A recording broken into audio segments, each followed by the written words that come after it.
What's up, everybody? My name is Parasite. Welcome back to the Jose Mourinho Challenge with Sporting.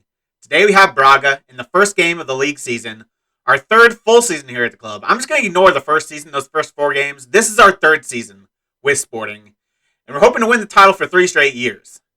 There's only going to be one game, though, because we've got a few transfers to go over. It's a pretty long offseason, and I'm not going to talk around it. You read the title. It's not clickbait.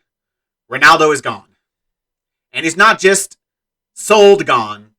He is gone. Like, out of the game gone. Ronaldo just suddenly, out of nowhere, retired. The reason he gave was he didn't want to have to play at too low of a level, which makes no sense, because he had another year left on his deal here, and he was our best player.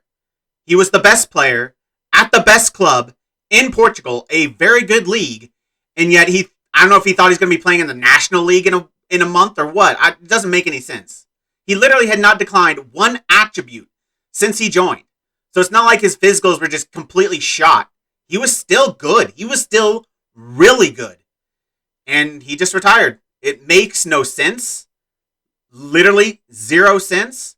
But it's also kind of screwed us, because we now have a massive hole next to Benjamin Sesko. We've tried to fill it. I want to stick with the 4-1-2-1-2 because it worked so well to end the season. But obviously I can't get anyone even close to the level of Cristiano Ronaldo's ability. The only ones that are even close either don't want to join us, kind of understandably, or they're willing to join us, but the teams want $100 million for him and the player wants $300K a week. And that's obviously not going to happen. So we had to settle. We had to settle for players that just were okay, just like we did last year with Hugo Souza at goalkeeper. We couldn't get a good goalkeeper, so we got a good goalkeeper that could at least do something well, and that was a shot stopping. So we couldn't get a good striker, so we had to get a striker that's at least good at some stuff. So that's what we did. We had to pay him some pretty big money to do it, but he was literally, the guy we brought in is literally our best option. Everyone else is $70 million or wanted $200K a week, and we have wage budget available, but I can't go for my highest earner with Ronaldo being gone is like $64K to $200K. That's a little bit ridiculous.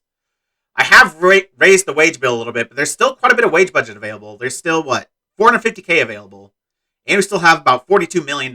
So, again, we've had the same problem we had last offseason. We've got money.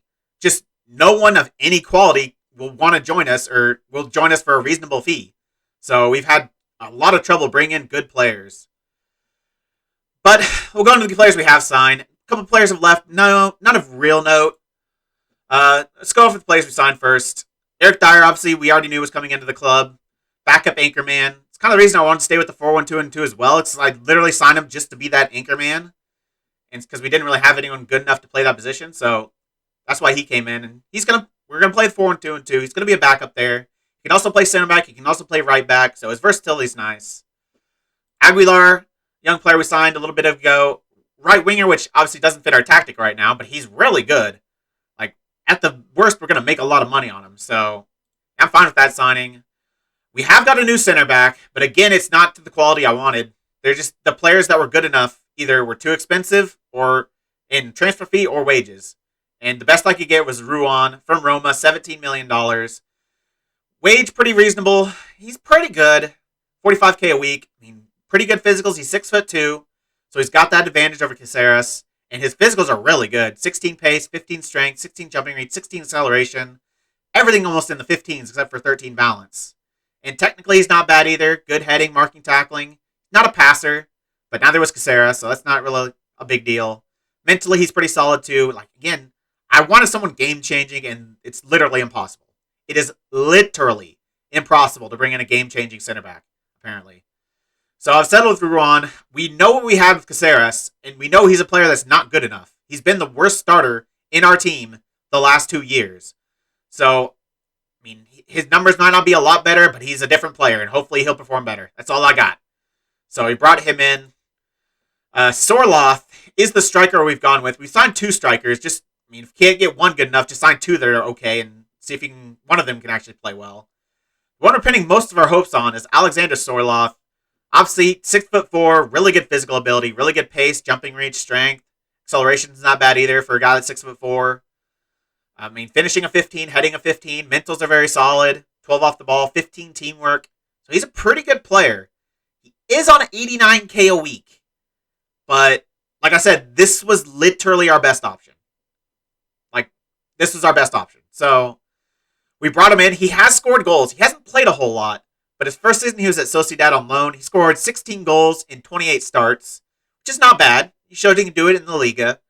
Then he went back to Leipzig, and he scored 9 goals in 5 starts in 9 sub appearances. His rating wasn't good, but, I mean, goal scoring, that's pretty dang good. He didn't get a lot of opportunities. He then went to Lyon for $11.5 million. And again, he only had 2 starts in a full season at Lyon, but he got 3 goals with 6 sub appearances. So I think he can score goals for us. We bought him for $12 million up front.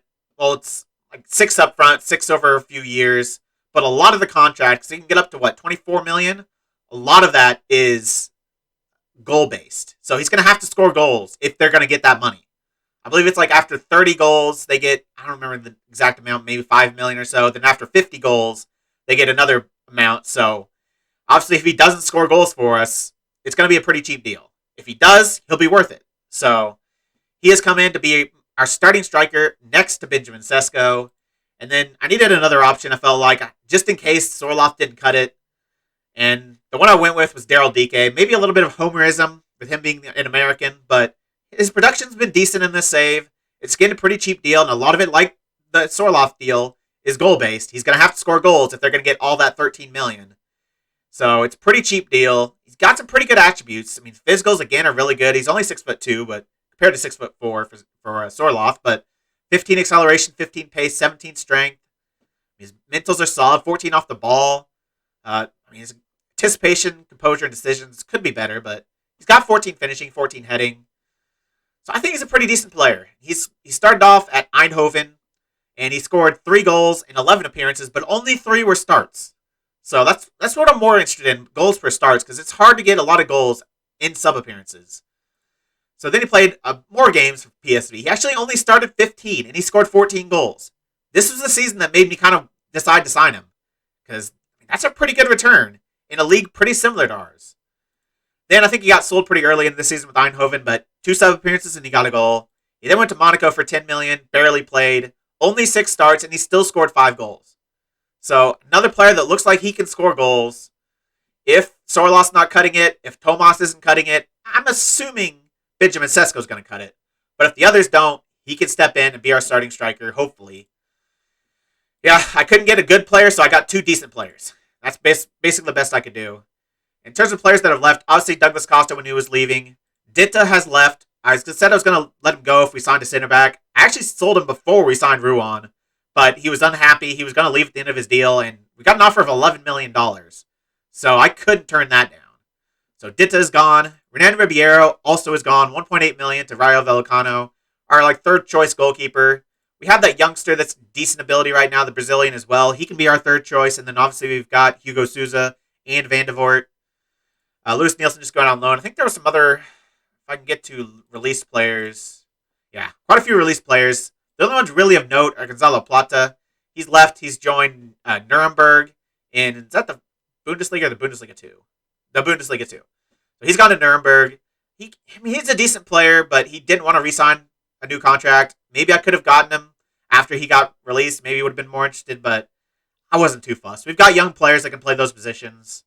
He's really the only notable loss. Everyone else is just, B team players that just weren't very good.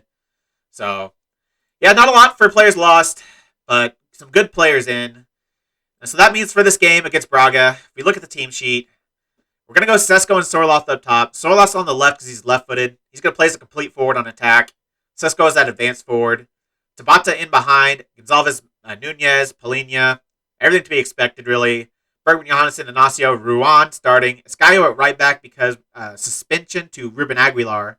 So he's not available. And obviously Hugo Souza in goal. I looked at goalkeepers, but there was nothing that was enough of an upgrade for me to be willing to spend the money. And Souza was really good last year. We saw his save percentage. It was one of the best in the league. So I'm going to give him another chance.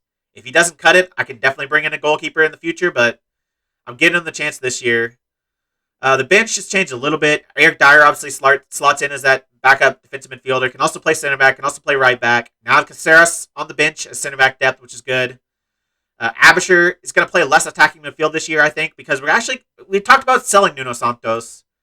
But I think instead, I looked for options that could maybe play both wings and attacking midfield, because if in case I did go back to the 4-2-3-1, I needed someone that could be a starter, because we only have one other player that's starter-worthy. So if I was going to let Nuno Santos go, I needed to be somebody else that could actually take his place, and hopefully also play attacking midfield. But instead, I'm keeping Nuno Santos here, and I'm just teaching him to play attacking midfield. So he's got some versatility as well, being able to play left back. He might play that quite a bit, because Vinagre's out for like 2 months. So he might play a decent amount of left back, but he's being trained to learn to play attacking midfield. He's one of our better players, so I think I need him on the bench at least. So he's going to be on the bench as that attacking midfield option. Bragança and currently Abisher because there's an injury to Ugarte, but Abisher will completely drop out once Ugarte's back. We're going with Tomas on the bench for now. Daryl DK can work in slowly. But other than that, pretty much the expected backup. Segovia's now our fourth string center back. We still got Estevez. Kayai is our third string goalkeeper for this season. And then, Mendez I'm looking to loan out, but no one's really interested because we have 4 goalkeepers. I don't know if we need a fifth, or 4 strikers. I don't know if we need a fifth. Colomwani can also play striker. So, he's probably, if I could loan him out, I would. He's not on a lot of wages, though, so it's not that big of a loss. But not everyone's fully fit just because a lot of players were unavailable or injured or stuff for preseason. We didn't have a long preseason either. But hopefully we start off well. We did play one game. Let's get to that real quick. We've already won a cup. The Super Taka against Morenz. We won it 2-1. It was a lot more dominating than that. We probably should have scored a lot more goals. Sorloth did miss a penalty, which is frustrating. But we had 31 shots to 7. Basically 4 XG. And we only scored 2 goals.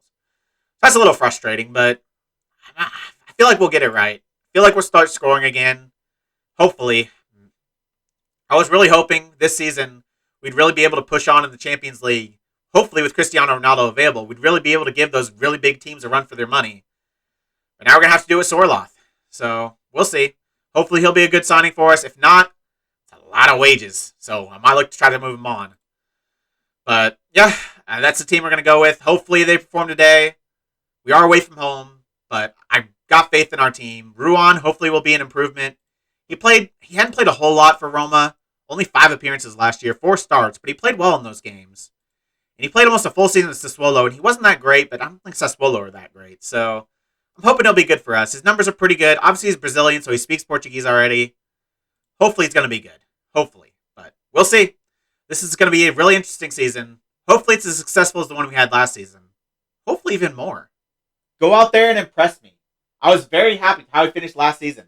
I thought we were very good both offensively and defensively. We need to keep that going this season. I want to start out fast. Obviously, we've got some new teammates here, but I want you to welcome them with open arms and trust them like you would any other member of this team because they are very good players, and they will help this team win. First highlight comes 7.5 minutes in. It's going to start with a throw-in down this right-hand side. Pedro Gonzalez is going to pick it up back to Ruan. His first touch in the league season. Tabata, Nunez, Sorloth gets his first touch. Puts out to Johansson. He's got a lot of options now in the box to aim for. Sorloth, obviously very good in the air as well as Sesko. Shot gets saved there. We have another chance, though, and it's going to bounce around and get cleared off the line. Pretty unlucky, but a good start. We're looking to play with intention, and we're looking to assert ourselves, and that's good to see. Escaio, we still have a chance, but we're going to win a corner. And like I said, we've still got really good options now. Sesko, Sorloth, Palhinha is obviously good in the air. Ignacio has been really good in the air for us. And Ruan's not bad either. We've obviously gotten better there at that second center back position in terms of aerial presence. So I'm hoping he gets a few goals this season. But this has been a long highlight, and it's going to end, and it's going to start again immediately. 9 minutes in, we're going to intercept this Bergman Johansson, who's been fantastic for us. Pedro Gonzalez into Sesko. He's going to look to beat his man with his pace and dribbling ability, but that is a weak shot. A very weak shot. Mateus was a very good goalkeeper last season, too, so we're going to have to be pretty good if we're going to be able to beat him. Definitely better than 1 shot on target from 4 shots. We're going to have a corner this time. Tabata to take it. In towards Ignacio, looking for his first goal of the season. And it's not going to happen for him, unfortunately. Sesko at that front post as well is definitely going to be an option. But Ignacio, he scored a lot of goals. Obviously, we had a lot of set-piece goals last year, especially corner goals. So hopefully we can do that again, because that's obviously a very valuable way to get goals, especially if we are struggling like we did at points last year to actually score up and play goals. So this is just a highlight-filled game They have a man through for really their first shot on target, I think, but it gets blocked. Who's that? Is that Bergman or Johannesson? Tackling means nothing. He has 9 tackling, but he's been great defensively. I literally haven't had an issue with him defensively at all. So super happy with him in there. Looks like we're gonna go into halftime 0-0. We've been the better team. We probably should have a goal by now, so it's a little frustrating that we still haven't scored. But there are some new faces in the team. I still expect more. I still expect us to be able to score goals. We've got good attacking threats. No one's really played poorly. Pedro Gonçalves somehow always gets good rating, even though he doesn't score. I don't understand it. But, yeah, we just need a little bit better in the second half. Started the season off all right, but I really want to get even better. It's time for everyone to dig in. Give everything you've got left tonight. We deserve to win this match. So go out there and do it. We've looked good going forward, but their goalkeeper has had it far too easy. We need to be testing him more. First highlight comes in the 57th minute, and it's going to start with us building from the back. Ignacio, who is our designated ball-playing defender on the ball, into Tabata. Pedro Gonçalves goes through for Benjamin Sesko. He's got a little bit of pace and dribbling ability. He's going to go around the keeper, but he's going to hit it wide. I thought that was in. I thought he dribbled around the keeper. He's going to slot it into the near post, but we've already got a lot of chances this half, but we need to be better. We need to be more clinical. We need to be getting those shots on target. 75th minute, and there's numbers. We've been getting shots away. We've just not been testing the goalkeeper enough. It's not been good enough. So we need to make some changes. Sorloth and Sesko haven't played poorly, but could bring in Thiago Tomas. I don't know. I don't know if that's the right decision or not. Tabata's played well. Nunez hasn't played particularly well, but I don't know if bringing in Bergancha is really going to be a game changer. I probably am going to make that change, though. Just for some fresh legs at the very least. This guy who has a little bit of a knock. Yeah, he hasn't played well either, so I'm going to bring in Eric Dyer right back. And we'll leave our last sub. It might be Thiago Tomas. Some fresh legs, a lot of pace at the end of this game might make the difference for us. Still nothing. I've gone attacking because we should be scoring. We've been the much better team. But by, par usual, we've not scored because we just can have every chance in the world, but we just can't put anything away, and it's so frustrating. Ronaldo probably would have changed that. He really screwed us, didn't he? Sorloth, he's over 7, but like I said, that speed from Thiago Tomas, Sorloth's not slow, but that speed from Thiago Tomas off the bench with fresh legs could make a big difference. So I am going to bring him in. He's going to play as the pressing forward on attack on this side. Him and Sesko, obviously we lose a little bit of aerial presence, but we gain a little bit of speed. Tabata is going to go to attack midfielder attack for now. Bergman Johansson's going to go complete wing back. Still going to keep Eric Dyer as a fullback because that's what he is. In terms of instructions, I don't know if there's really anything I want to change. I don't really want to go more direct. I will aim for Sesko. And I'll push up the lines, get stuck in. All the buttons. See if we can get a highlight at least. I at least want a highlight. We've had one highlight this entire second half. And we are going to have a highlight. 86 minutes in, but it's actually going to be Braga's potentially. Their corner gets headed away, but Gil Diaz picks it up. Franco, who took the corner, is going to whip it in again, but Dyer should get there. He eventually does. Dangerous tackle, but it is clean apparently. He's going to play the ball to Sesko. We might have a chance on the counterattack here. We had a ball into Tabata available, but he didn't. He decided not to go for it. Probably should have. Pedro Gonçalves, we might still have a chance. Tomas is going to be the one in the box, and he's actually going to score. We brought in Tomas to be the difference. I didn't think it would be with a header, but if anyone's going to score a header, it's probably going to be 6'4" Alexander Sorloth. But no, it's Thiago Tomas, who could have just won us the game in the 86th minute. One of his first involvements. The reason I felt like I needed a striker is because I didn't trust Tomas. He was not good last year, but he started off the season pretty well. We will be making changes, go back to more defensive. So Tabata's going to go on support. Gonçalves is going to go on support. Dyer is going to go fullback support, as is Bergman Johannesson. I don't think I want to change anything here. I still want to play our game going forward. Stop distributing it long. I'm definitely not going to distribute it quickly. And I'm going to push the line back. Standard. Not conventional goalkeeper. I'll still get stuck in. In this match, we don't have anyone on a yellow, so I feel okay getting stuck in again. We will tighter mark just because they'll probably be going for more long shots because they're going to be desperate to get a goal. So I want to stay tighter to the opposition, not give them as much space. Hopefully we can hold on to this lead. One thing I definitely need to do is waste time. Definitely going to do that. 1-0 wasn't kind of what I had in mind, but a win's a win. There might be one last highlight. There's 5 minutes of added time, and it's going to start with Braga, whoever this is. But we're going to intercept it, up to Sesko, back to Bragança, back to Sesko. He's got a lot to do. There's a lot of men flooding back for Braga, but he's going to look to put a ball in the box. He's going to see another Tomas header, maybe. He's going to go out to Pedro Gonçalves. He's probably going to pull it back, or is he going to go for the cross? He does pull it back to Eric Dyer. He's going to go for a cross, but it falls again to Eric Dyer. I never really thought of using Eric Dyer as a right back when I first signed him, but his versatility is actually nice. With the injuries we've had at right back, I like having him available there. Because none of our center backs can play right back. So, actually, none of our center backs can play anything but center back. So, that's kind of unfortunate. We're going to have a corner here. Tabata to take. We're aiming for Sesko and Inacio. Yep, Sesko and Inacio at the back post. Sesko's going to win it. He's 6'5" with like 17 jumping reach. He should be scoring more.